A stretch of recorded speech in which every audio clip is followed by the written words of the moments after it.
Hello, guys and gals, and welcome. Welcome to what? Welcome to, no, wrong one. Welcome to Terror Zones. That's right, Terror Zones. So the addition of Diablo 2 Resurrected patch 2.5, the big feature that everyone has been waiting for, that nobody really quite knew what it was, is Terror Zones. Terror Zones are a really cool new feature that Diablo developers have come up with that essentially allows them to create a zone that is a sort of a scaling zone with your particular level. And for that reason, I'd like to take you over to the website so we can talk about the Terror Zones and get a good idea of, what's going on with them. All right, so here we are over on the Diablo 2 Resurrected news article. And in the news article, they talk about Terror Zones. Terror Zones are these new zones that have been created by Diablo 2 Resurrected that basically utilize the old zones as your fun. So what they do is they have a rotating schedule, which seems to be random. I have so far recorded the schedule in the 9 hours that I've been up. And the schedule as such has been Jail, Harem, Lower Kurast, River of Flame, Frigid Highlands, Travancore, Glacial Trail, and Lower Kurast again. So we did have one duplicate in 9 hours. Here is the levels listed for each particular difficulty and zone. So as you can see here, normal difficulty has a cap of 45. So basically what this is that your level is taken as the example, or rather the person who creates the game. And it is essentially bumped up by 2. It cannot exceed the cap, however, so if you're level 45, it's not going to go higher than level 45. And so what we have here is we have some very interesting mechanics that allow us to have sort of on-level content for our characters. It doesn't really give us anything over-leveled, but if you log into a game with, say, a level 30 character, then the zone will be a level 32 zone. Or if you log into a Nightmare game with like a level 50 character, it will be a level 52 zone, and so forth and so on. Now, the champions and the unique monsters can be a little bit higher level than just the base tier monsters. So we have +4 for the champions and +5 for the uniques, and this applies all the way up to Hell difficulty, which allows us to have all the way up to a level 99 monster if they are elite in that particular zone. We also have a list of all of the zones, and it really kind of goes over everything, telling you where all the zones are that could potentially turn into these terrorized zones. So as you can see, we've got Moo Moo Farms, some pretty cool ones. We've got the Cathedral and Catacombs, which means we have Andariel, who's going to be level 99. We also have things like the Forgotten Tower, so we have a level 99 Countess, and so forth and so on, but only when those particular zones are activated. We also have, obviously, you can see a huge selection of Act 2 zones, Act 3 zones, and Act 4 and 5 zones. And, of course, not very many Act 4 zones, because, well, there's not very many Act 4 zones at all. It's kind of a small act. Some of these zones seem to include caves and such with them. So, like Crystalline Passage includes the Frozen River, but Glacial Trail doesn't include the Drifter Cavern, which is a little odd. Some of these are everything. Like, for instance, Neelathak's Temple is literally the Temple, Halls of Anguish, Halls of Pain, and Halls of Vaught. So that'll be an interesting one, a rather large one. Quite honestly, this new terror feature is very, very interesting to me. Right now, it is very much so an experimental feature, and they're still working on it. But so far, it has proven to be extremely interesting. I like it. I absolutely 100% like it. And I'm going to take you through one of the terror zones real quick. That freaking sound effect when you enter the zone is amazing. So as you approach monsters in the terrorized zone, you'll notice that they have a special graphic in their name. It shows basically 2 Diablo skulls. And the little Diablo skulls indicate that these are, of course, terrorized monsters that have had their level increased. Right now, my character is level 85, so the monsters are +2 of me, which makes them level 87. The elites are +5, and the champions are +5. 74.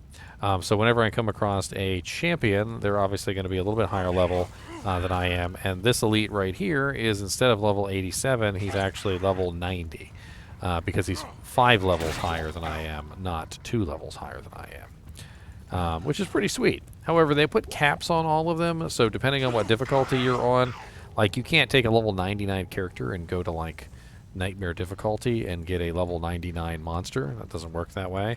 So you know, in Nightmare difficulty, they're capped at level 74.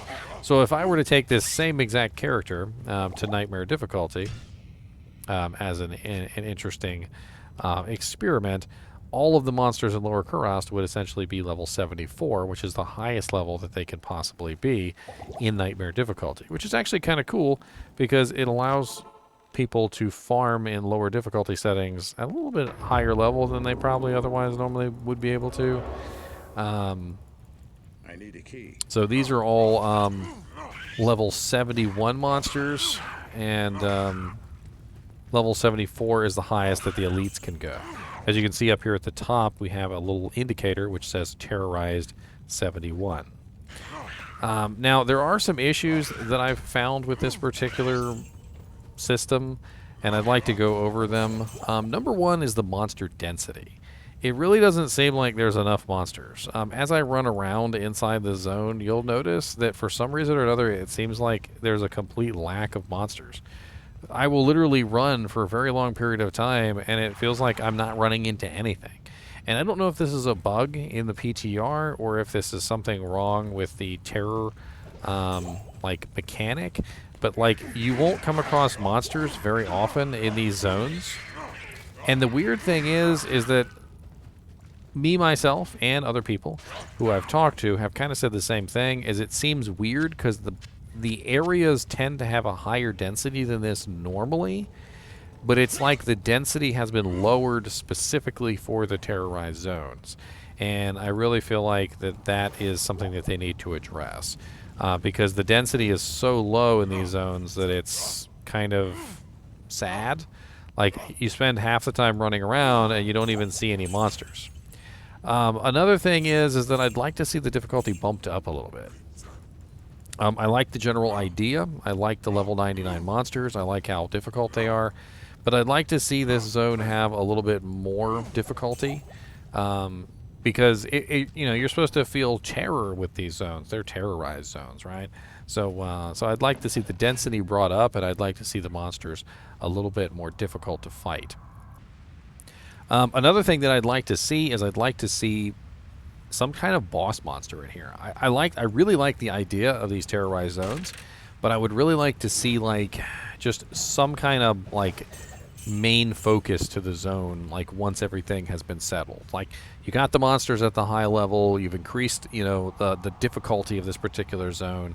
I'd like to see a boss, some kind of boss, maybe even with like an Uber Diablo or not Uber Diablo, Pandemonium Diablo or Uber Mephisto or Uber Bale mechanics, where they like spawn little minions around them. I think that would be really cool.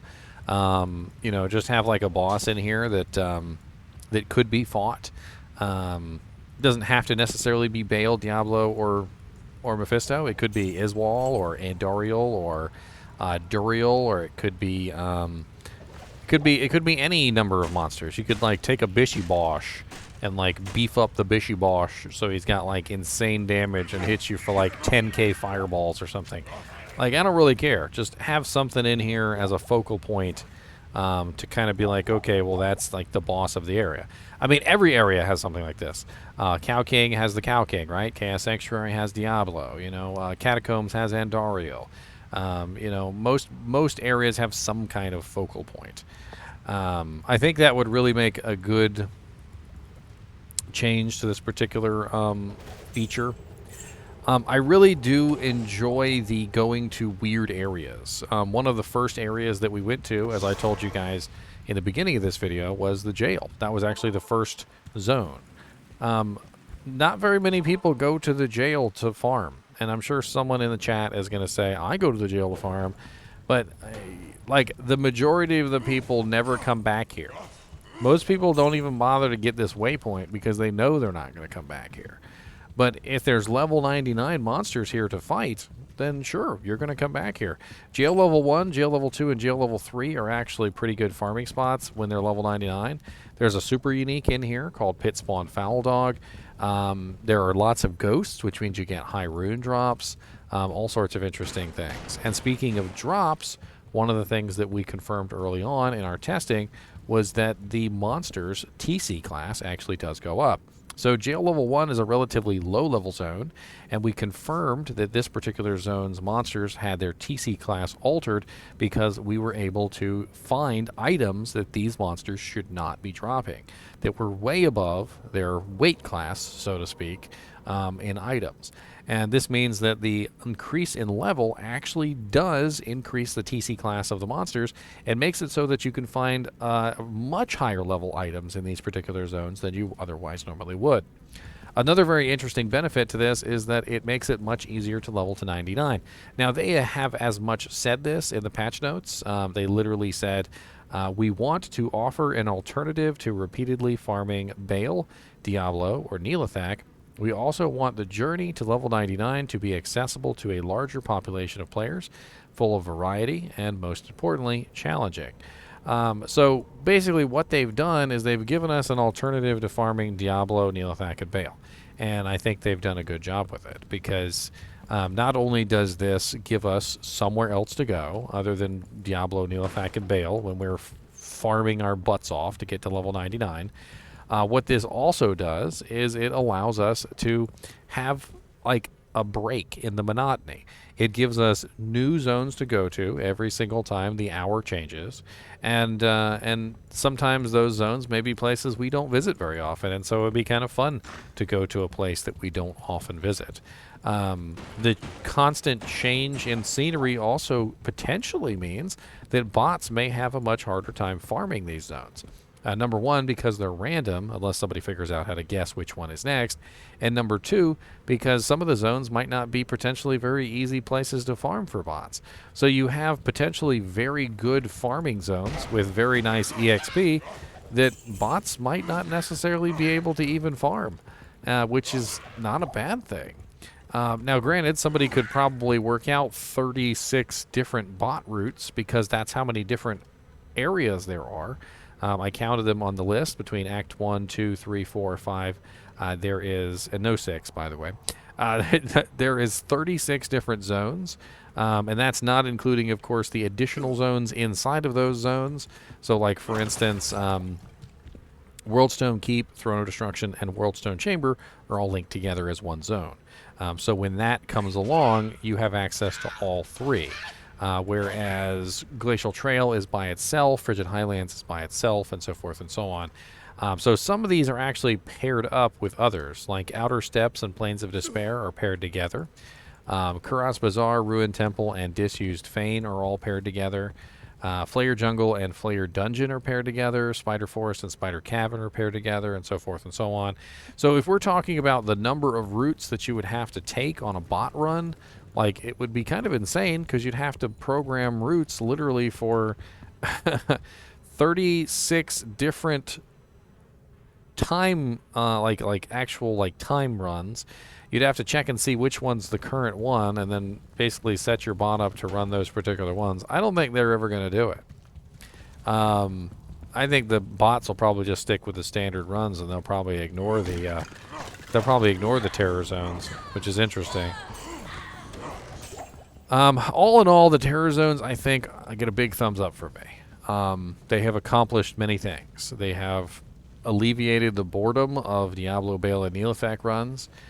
They have promoted the gameplay of lesser used zones in the game, just in general, getting us to go to places like Jail Level 1 or even somewhere like Rocky Waste where we wouldn't normally farm at all. Taking us out of the normal humdrum heyday sort of a lifestyle that comes with Diablo sometimes. And I think one of the really cool things about it is just simply having a new challenging place to fight in. Level 99 monsters are always going to be a little bit more challenging than, say, like on a level 87 monster. So if you're constantly fighting in Chaos, which is level 87, well, guess what? Now you're going to have Chaos, because Chaos is on the list. There is going to be a Chaos that is level 99. So we're going to have fun playing around with a level 99 Chaos run, and we could do that in P8, and we can have some fun with a level 99 Chaos run. A lot of these are going to be a lot more difficult, obviously, when you bump up the number of players. Well, one thing I'd like to see, and I was actually talking about this earlier, is an increase in difficulty, which I feel like would also help out a ton, because making these zones more difficult to play in could definitely promote players to play in them more, because people like challenges. They like challenges. I like challenges. I think you guys like challenges too. Anyway, as always, I do appreciate you guys and gals watching my videos, and if you want to see a more complete test of this particular terror feature, I have a literally a 9.5-hour live stream that you can check out, where I literally go through most of these zones, check out all the stuff on multiple characters, and talk with you guys about it. As always, I do appreciate you guys and gals watching my videos. Be sure to hit that likes button, subscribe button, and as always, keep watching.